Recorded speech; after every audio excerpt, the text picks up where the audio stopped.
Someone call the ambulance. There's gonna be an accident.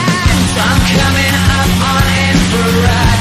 There is no running that can hide you, 'cause I can see. This is another bunch of shots that we did which represent to us what we call the death of Nancy Boy, which is kind of, I think, kind of how we felt about this record, that we felt this record was quite a departure for us.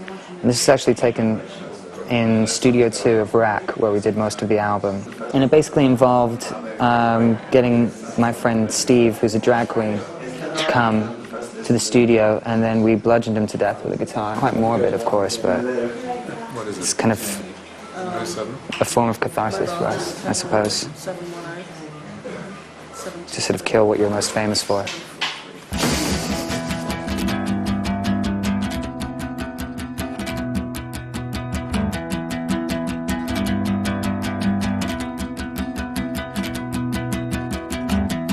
I was alone, falling free, trying my best not to forget what happened to us, what happened to me, what happened as I let it slip.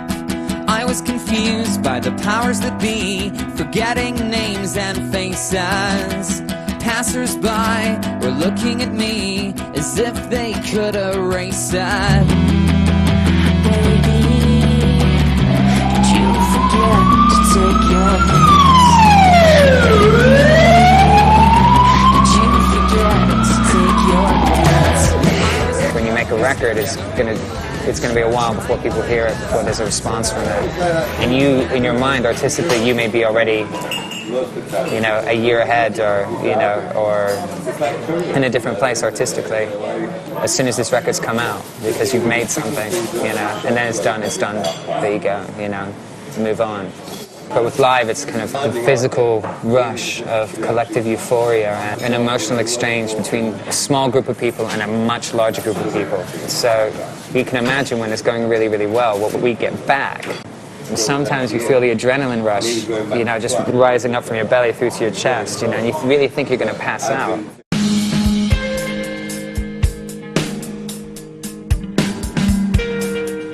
Sometimes I see songs in colors. I think it's called kinesthesia. I can hear a song and I can go, well, that sounds purple to me, or that sounds brown to me. That's, in that sense, yes, I can see something visual. But not like, you know, imagining, you know, the asteroid coming to smash up planet Earth, and that's the power of this chord kind of thing. That's probably Mike Oldfield, that one. That's probably Phil Collins. For real, is it not the actual album? No, it's not the actual album, no. It's just... That one's got like 3 songs on it, yeah? And that one's got... Well, that one could be, because that's got 4 or 5. They stopped doing the actual vinyl, they only do CDs these days. The thing is, you can go to this manufacturer, you can have them make one for you, although they're not even in the band who sold 100,000 records. Initially, it does start and stop with your records. That's what you are, essentially. That's why people come and see you live, because they want to hear those songs, but those songs have affected them from the record. The live thing's just another side of what happens when you do that kind of job, I suppose. It's just amazing that you can draw audiences all around the world. I think we've had nothing but sold-out gigs for the last 8 years all around the world, no matter what size. You know, also, you know, this band, they can do 20,000 in France, they can do 15,000 in England. You know, we'll do... First time we went to South America recently, you know, first time in Chile, we're doing 10,000 a night for 2 nights. It's our first gig there. It's not 250 people, it's 10,000 people, you know, for 2 nights. And the fucking place is going mental. We've never been there before. We can't hear ourselves because the audience is singing the words back. And none of them speak English. What the fuck's that about? I think what I've been trying to do more and more so since Without You I'm Nothing, our second album, is to try and express the core emotions of what it is to be alive. The sense of feeling lost, you know, the sense of trying to find an identity, the sense of confusion, falling completely in love, you know, falling out of love, being hurt, being disappointed with yourself.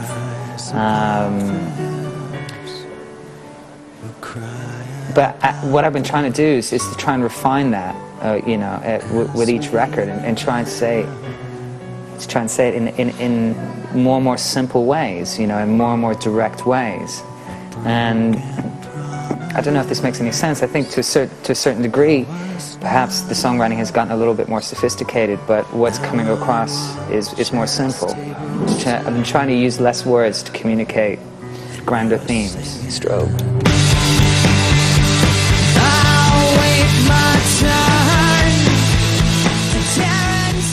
I reacted against a great deal of things, you know, in order to sort of to end up where I am today, you know. And I guess, you know, it all starts with childhood, you know. I mean, we could spend days and days and days, I think, sort of getting to the real nitty-gritty of it all, you know, as far as the way that you react against your upbringing and your parents in order to become the person that you are today. Two things which I reacted against as a teenager was the evangelical church and Jesus Christ.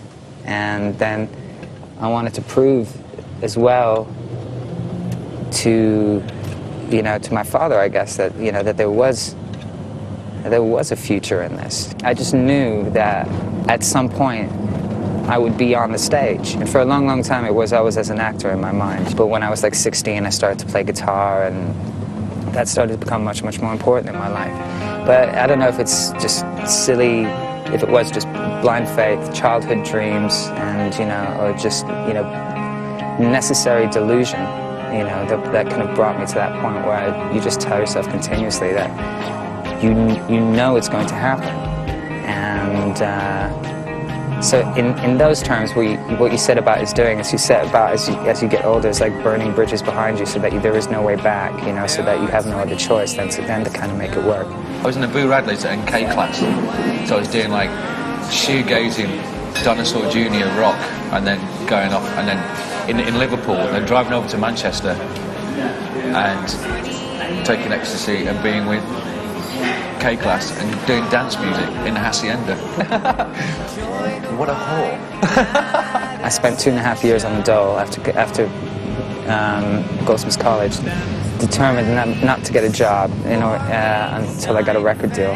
We met in Burger King in Lewisham, and he was into music, and we went back to his flat, and I just had my first Breed album pressed up, second album I'd ever done, and we sat and listened to the record. I remember the first time I saw him play live, which was in Deptford in 1993, I think, and I went down to see him, and it was just a really bad, messy sound, because it was like a shitty little pub.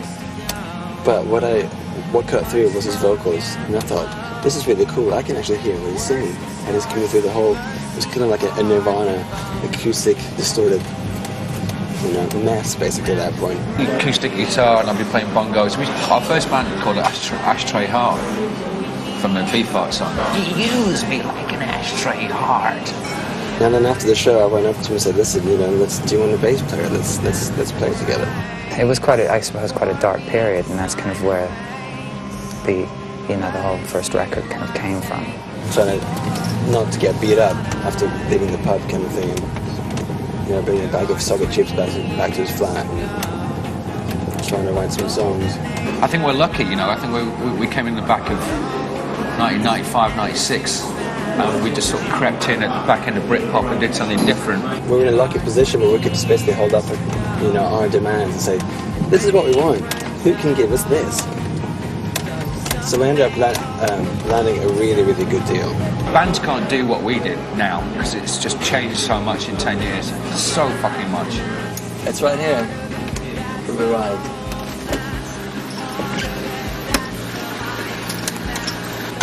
We want to go out there, we want to be the best fucking live band.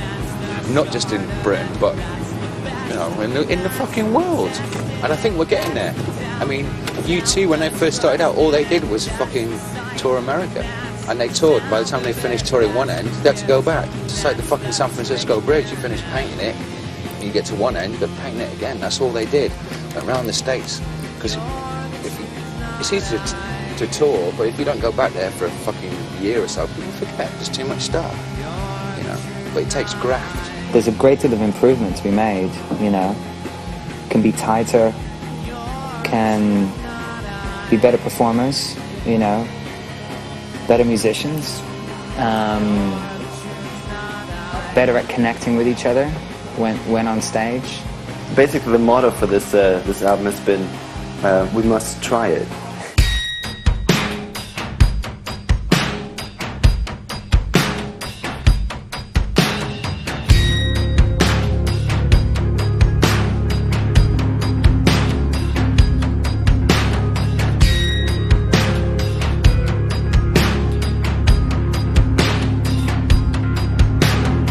Well, the majority of it was done sort of within a period of 8 weeks. Then so it's, I guess, about 3 months recording spread over 5 months. I'm so not interested in making records that take like a year to make or 18 months to make. You know, you just kind of, you don't remember where you began. This feels like us right now. It's like, you know, we've said before, it feels like snapshots of us at that time in life. I think compared to the last one, it's just more straightforward, it's more real. In the studio we kind of go crazy. It's a song that rules, you know, and we'll try out every keyboard and every guitar on every song to see if something might work. Sometimes, you know, the three of us get together and we all play keyboards together, you know, that kind of thing. So it's not, you know, you do that, and I do this, and that's that. It's still pretty open. Now it's just kind of, hey, you know, I'll pick up a guitar or little keyboard line or something else, you know, and just throw it in. I mean, just doing tracks in the back room just as we're finishing sort of recording and just looking for other songs and, you know, put 6 or 7 ideas down, CD, pump to the band and go, what do you think of that? And it's really embarrassing, but the band, boys like that, brilliant, the rest of it's shit, but those two great. And there's something, we start doing something, you know, and I think it just shows, you know, an openness with each other, sort of confidence within each other, and an interest within each other. Well, about 4 years ago, we started working with Dimitri Tikavoy as a producer, and we did sort of B-sides, and we did cover versions together. We did like Boney M covers and Kate Bush covers and things like that together. And often we'd find that when we'd go in and do these B-side sessions, and apologies in advance to the guys who produced the actual albums, they would end up sounding better than the records that we just made. He didn't want us to be complacent. In a band, the 5th album could easily be going through a routine and kind of falling into a pattern of writing and just seeing things in one way. And I think Dimitri kind of slapped us a little bit out of that, which some days was really frustrating, and some days we hated him. I think Dimitri's done, you know, a really good job this time, and it's. I'm really pleased the way he's pushed the band. I think it's. I think it shows. It just shows on the recordings now.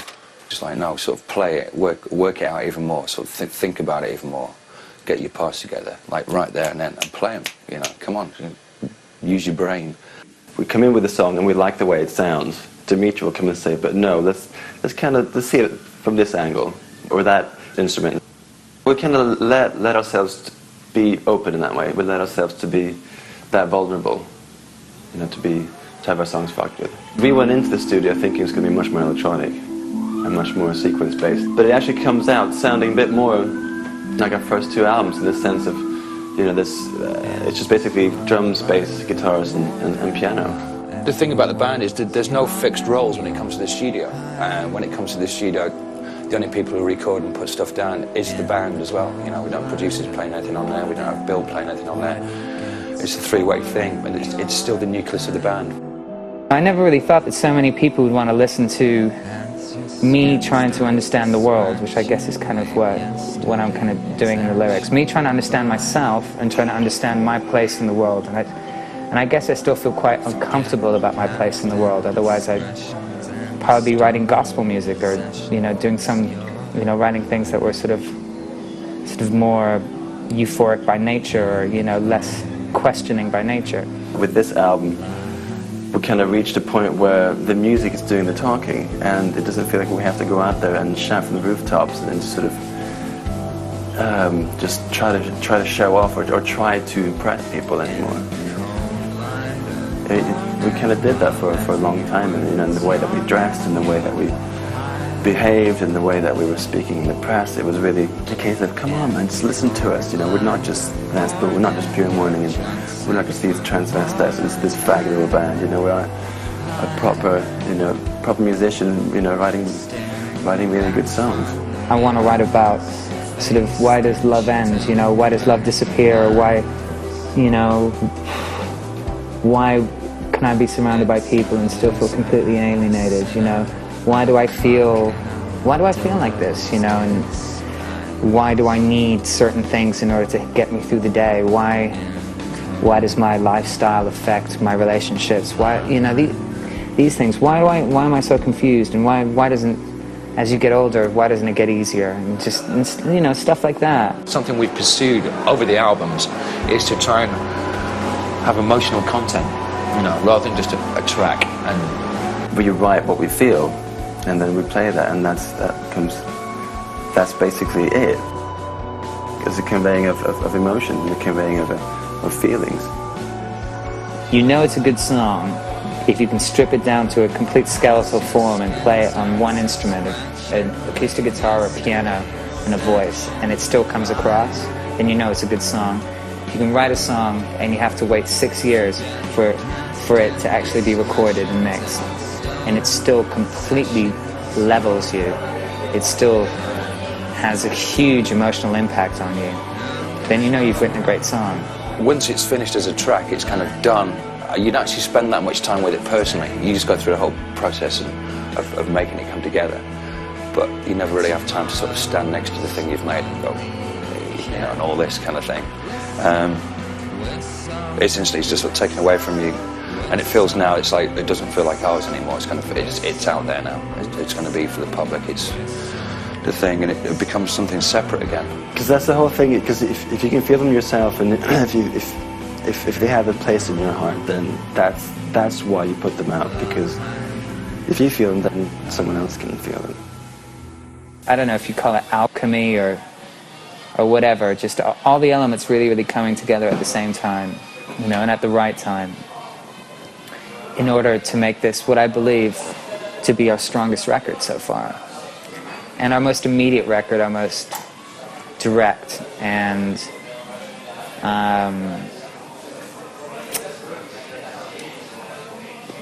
the record that sort of hides behind things the least.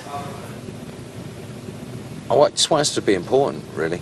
And I think the combination of people in the band can achieve a kind of sort of language that a lot of people can understand around the world. And I want to fucking take the Americans on. Because they have better fucking producers and drum sounds and guitar sounds and harder records, and there's so much of the music business in England they don't understand, and they just think they've got it, but it's such an English thing. It needs to be shattered. I feel that big time. Just keep to the right, mate. I am one.